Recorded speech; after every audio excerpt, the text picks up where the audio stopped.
আমরা বেশ একটা ভালো অবস্থানে নাই, বহির্বিশ্বে আমাদের ভাইয়েরা ভালো অবস্থানে নাই।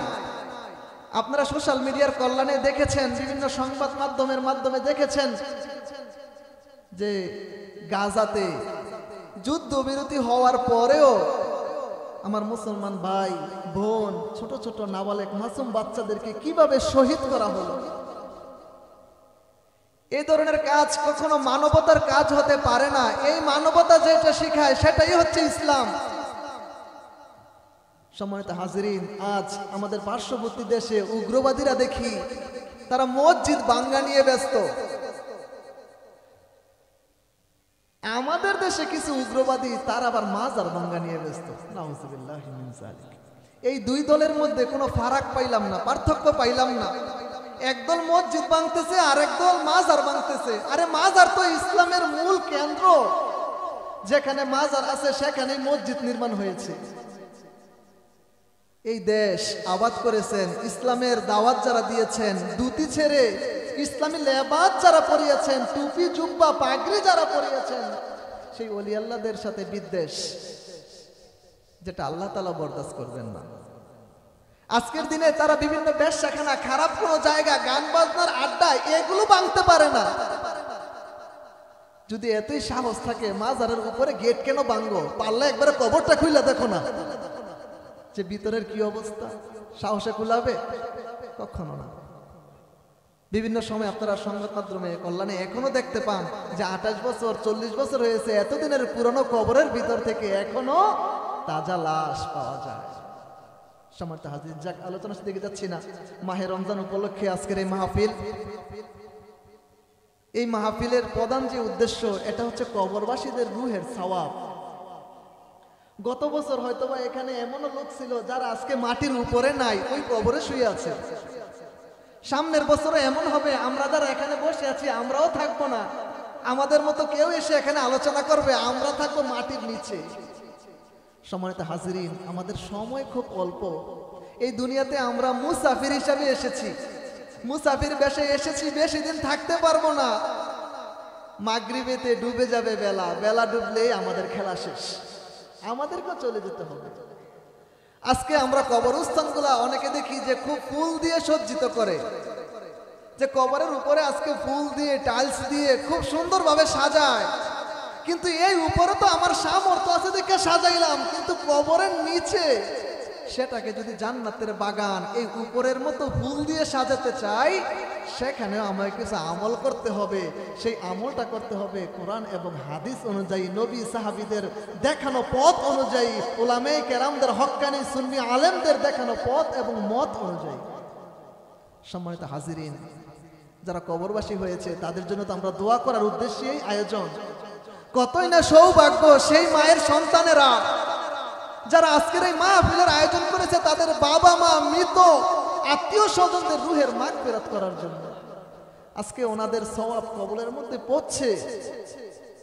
আল্লাহর হাবিবের হাদিস, মানুষ যখন ইন্তেকাল করে তখন তার সকল আমলের দরজা বন্ধ হয়ে যায়, কিন্তু 3টা আমল জারি থাকে।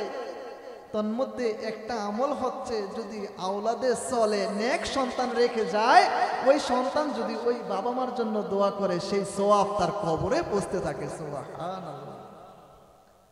আমরা এটাও বিশ্বাস করি এই আয়োজন যারা করেছেন তারা হচ্ছেন সেই মায়ের নেক সন্তান।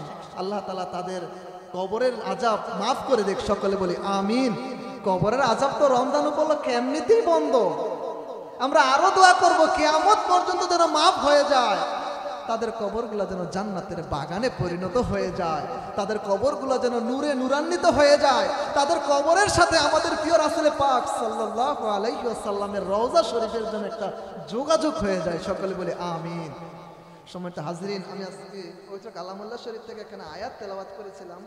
আয়াতটা হচ্ছে সূরা আলে ইমরানের 133 নম্বর আয়াত। এই আয়াতের মধ্যে আল্লাহ সুবহানাহু ওয়া তাআলা দুনিয়ার মানুষদেরকে জানাচ্ছেন, ওয়াসারিউ ইলা মাগফিরাতিম মির রাব্বিকুম ওয়া জান্নাত।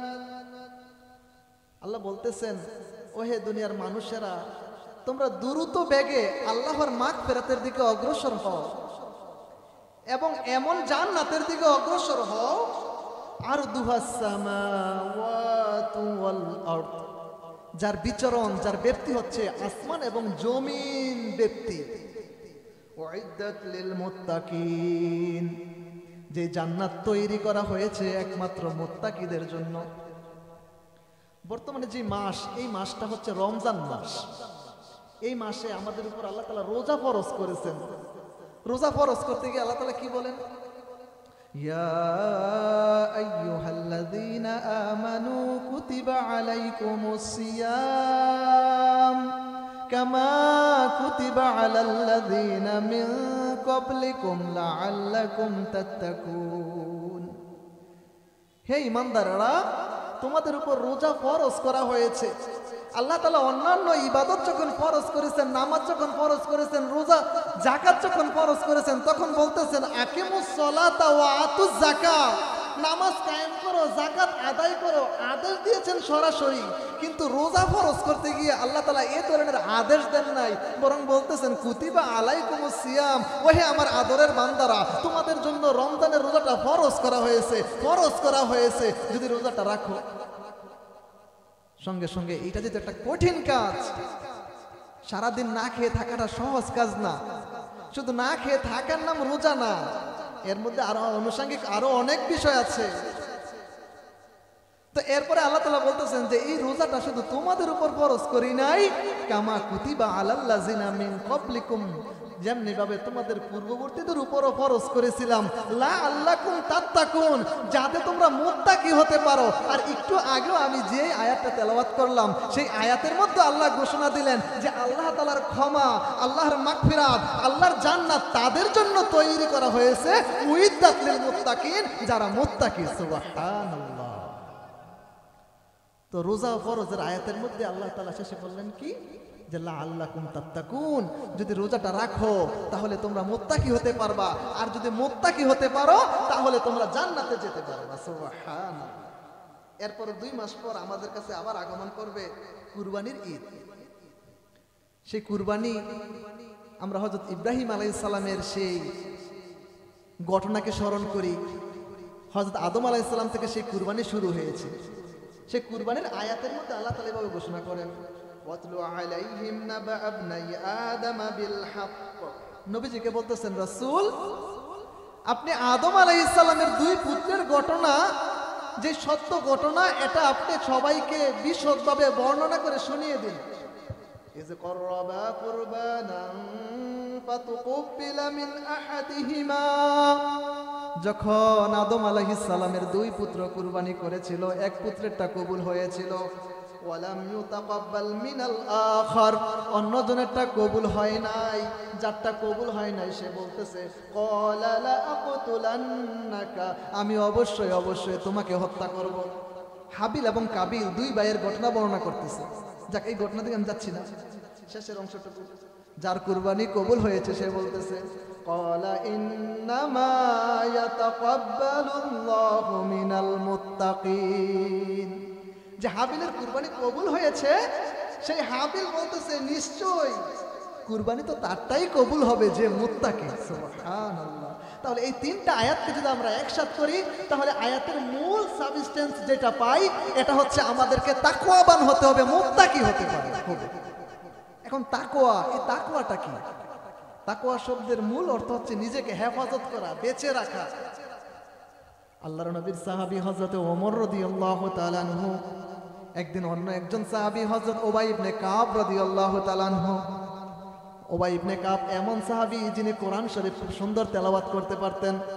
বর্তমান সময়ে আমরা যে 20 রাকাত তারাবি পড়ি, অনেকে বলতে চায় 8 রাকাত 8 রাকাত, কিন্তু তারাবির নামাজ 8 রাকাত না, বরং হযরত ওমর রাদিয়াল্লাহু তাআলা আনহুর প্রতিষ্ঠিত সুন্নাত, আর যেই সুন্নতের ইশারা স্বয়ং নবীজি দিয়ে গিয়েছেন, আলাইকুম বিসুন্নতি ওয়া সুন্নাতিল খুলাফাইর রাশিদিন আল মাহদিয়িন, যে তোমাদের উপর আবশ্যক হচ্ছে আমি নবীজির সুন্নতকে অনুসরণ করা এবং আমার খুলাফায়ে রাশিদিন সাহাবী তাদের সুন্নতকে অনুসরণ করা। তো সেই ওমর রাদিয়াল্লাহু তাআলা আনহু একদিন হযরত উবাই ইবনে কাবকে বলে, ও উবাই ইবনে কাব, তুমি কি জানো তাকওয়া কি? উবাই ইবনে কাব আবার পাল্টা প্রশ্ন করে, ও খলিফাতুল মুসলিমিন, আপনি বলুন তো, আপনি এমন কোন রাস্তা দিয়ে অতিক্রম করেছেন কিনা যেই রাস্তার মধ্যে কাঁটায় ভরপুর, রাস্তাগুলোর মধ্যে গর্ত, এমন ধরনের রাস্তা দিয়ে জঙ্গল দিয়ে কখনো অতিক্রম করেছেন কিনা? হযরত ওমর বলে হ্যাঁ করেছি। কিভাবে করেছেন? এমন ভাবে করেছি নিজেকে বাঁচিয়ে রেখেছি যেন কাঁটাগুলো শরীরের মধ্যে না বিঁধে, জামার মধ্যে যেন না বিঁধে। আমি কাপড়গুলোকে এমন ভাবে সংকুলন করে ওই রাস্তা অতিক্রম করেছি, মাটিগুলো দেখে দেখে অতিক্রম করেছি যেন মাটির নিচের গর্তের মধ্যে আমার পা না ঢুকে যায়। হযরত উবাই ইবনে কাব বলেন তাকওয়া হচ্ছে এমন একটা বিষয় যেখানে দুনিয়ার সমস্ত পাপাচার পাপযুক্ত বিষয়গুলো আমাদেরকে ঘিরে রেখেছে। এই পাপ থেকে নিজেকে হেফাজত করে করে সামনের দিকে অতিবাহিত হয় হচ্ছে তাকওয়া। এই তাকওয়ার মাস রমজান মাস, এটা আমাদের কি শিক্ষা দেয়? প্রথম যেটা শিক্ষা দেয় এটা হচ্ছে ইমসাক, বিরত থাকা। কিসের থেকে বিরত থাকা?